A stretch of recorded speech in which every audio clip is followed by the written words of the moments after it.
Harold, you are enjoying a wonderful career as a musician, but let's go back to the beginning. Let's go back to New York when you were young, and tell me about your family, your parents. I think they were musicians. Yes, both my mother and father were professional musicians, yes.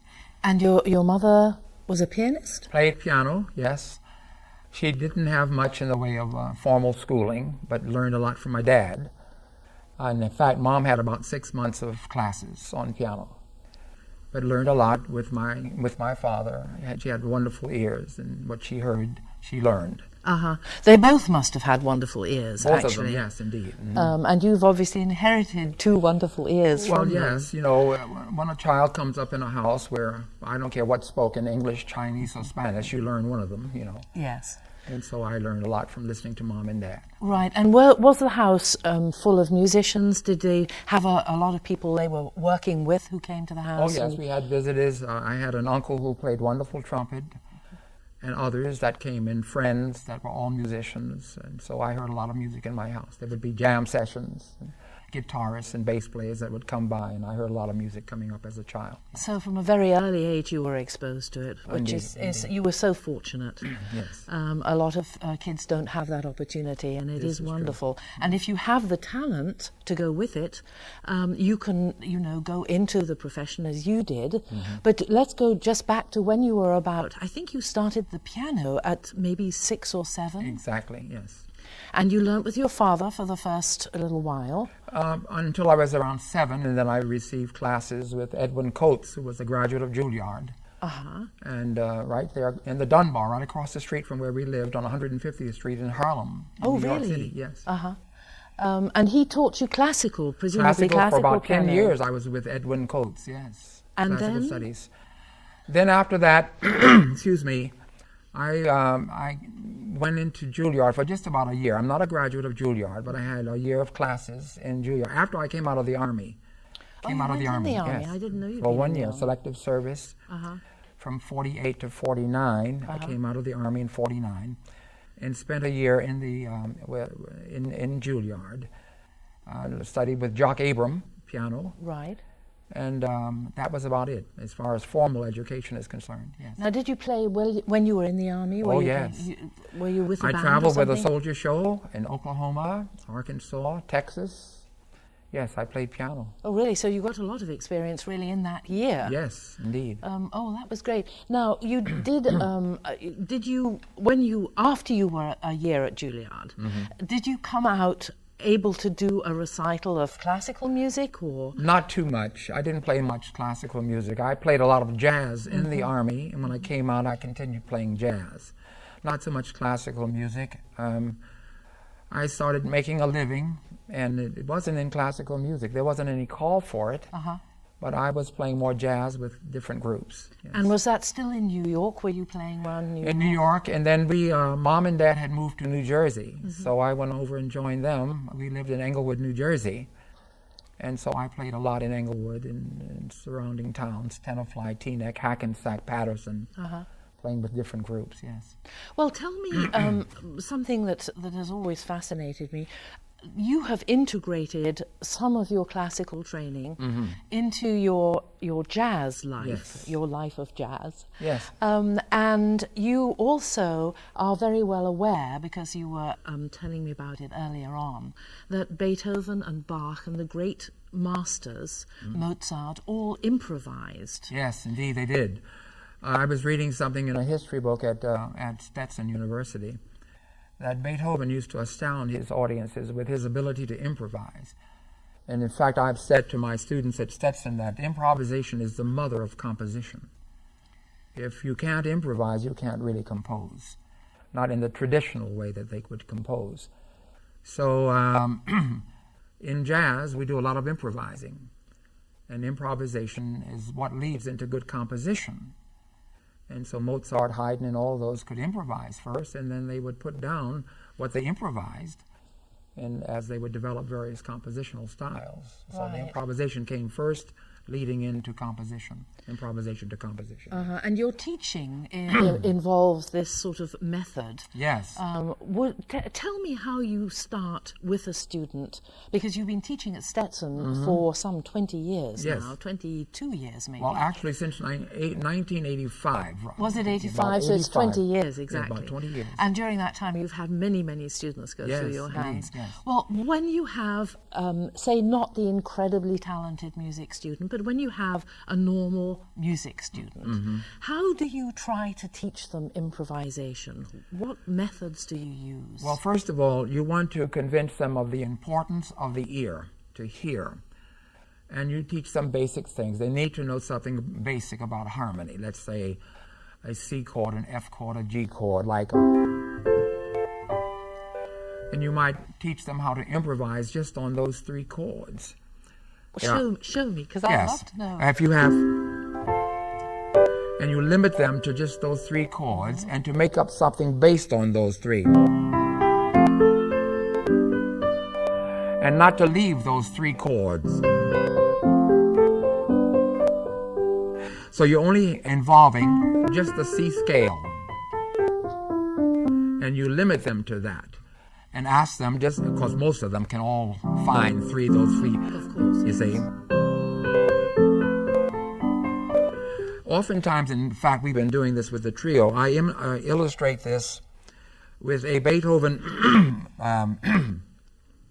theme and variations.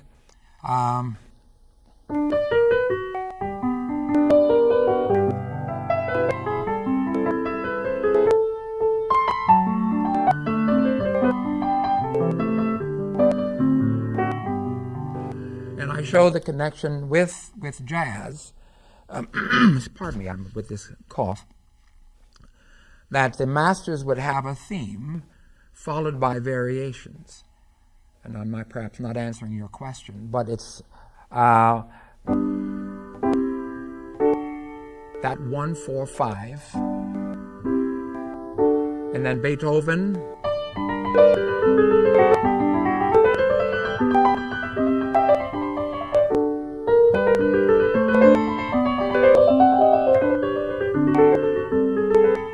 That's this based on 3 chords. And look at all the music that he got out of 1, 4, and 5.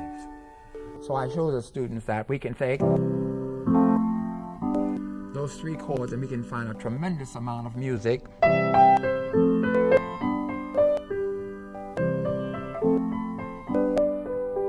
And it's amazing what they start doing. You just show them those 3 chords and have them create a melody based on those 3. Right. And for people who don't maybe know that 1-4-5, it's actually the first note of the scale, the fourth note of the scale, and the 5th note. Exactly. And the chords are built on those notes. And I have used this with little children. I will give them C, D, E, F, G and tell them, do not go beyond those 5 notes. I've done this with 6- and 7-year-olders. Now make me up a little song based on these notes. And you're not to leave those 5 notes. See, you have an instrument that only has those 5 keys. Now make up a music for me. Make up a piece.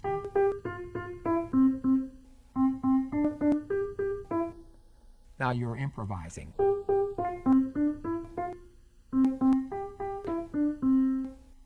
And they're improvising, even though it's very simple.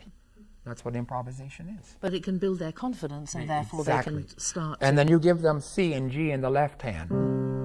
Make it sound like a little piece.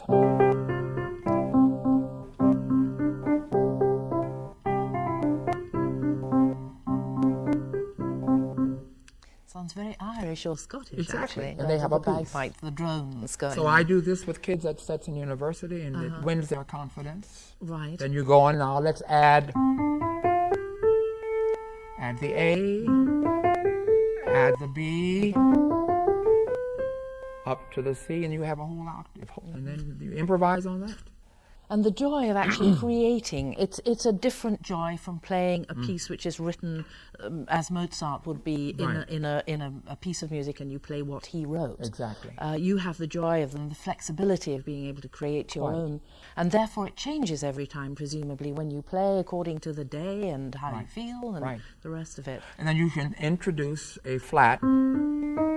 So you make a minor. It's sad music. Very sad, yes. And yes. you teach them that. A lot of tear-stained music with them, yes. And you can do this with little children. It's amazing what they can achieve. Right. Well, you've integrated really the 2 things, the classical into the jazz. Yes. Can you just give, because you have actually played a number for us here this morning, where you had a Bach motif running through. Yeah, with all the things you are. With all the things you are. Just play a tiny bit of that, and without the bass part, just a little beginning where you start to.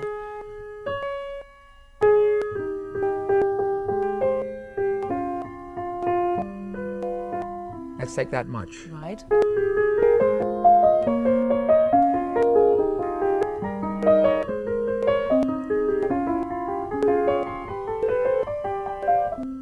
It's lovely. Actually, at Juilliard, Brendan Reagan used All the Things You Are to show us emotion in fifths.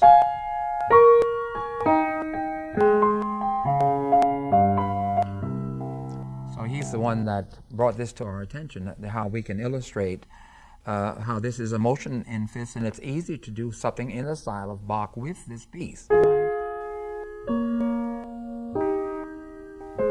structure is very structure, simple. yeah. Yes. Right. And so I've been using that piece at Stetson and teaching the course in improvisation, All the Things You Are.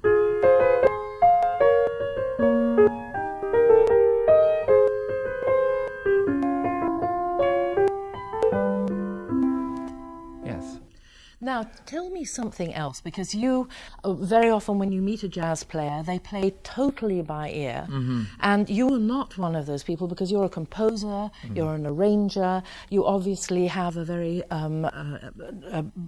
broad knowledge mm-hmm. of the technique of writing music. Mm-hmm. That has obviously stood you in good stead. I know people, I have a feeling that maybe some viewers would say, well, do you have to learn all that? What are the advantages of actually knowing how to write music as well? I'd like you to speak to that. Well, when you know how to write, you can go beyond just improvising on a let's say a 12-bar, or 16-bar, or 32-bar mm-hmm. popular piece. When you learn how to write, you can get into the heavier structural forms, like sonata allegro forms. To write a sonata, you need to know a little bit more than just the things that we do in jazz. You need to learn something about form counterpoint. Mm-hmm. When you take a Beethoven sonata of 3 movements, it's a lot more involved here. Yes. Or let's say to write a piano concerto that yes. lasts for 30 minutes. Yes. Well, there's a lot more involved in how to write that, you see. And you've written a lot of classical type yes. of I've compositions. written a piano concerto. I was commissioned at Stetson University. Dr. Rickman, Michael performed right, yes. in 1989. Mm-hmm. I've written for Stephen Robinson, the Innocent Meandering piece. Right, which wasn't so innocent. Exactly. Right. And the flute piece, I think. Yes. Did you write a flute piece for Gene West? I wrote for Hubert Law's Innocent. Right. I wrote the Newer Sonata, which he recorded mm-hmm. with Chick Corea and myself. Chick's doing all of the jazz improv. I'm doing all the classical playing. It's a 30-minute piece. But there's a lot more involved in writing a classical style. Yes. But you can grow if you know if you know the world of music and how to write it.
we certainly enjoyed your performances today, and you've made this a very, very special interview. It's been absolutely marvellous, not only to meet you for the first time in person, and you, Chuck, thank you so much for coming to the I was studio. just riding on his coat. Well, Go on. well, we both were, I think.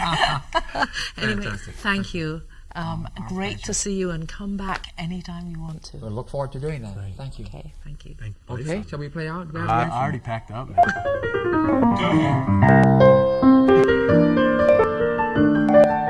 Man.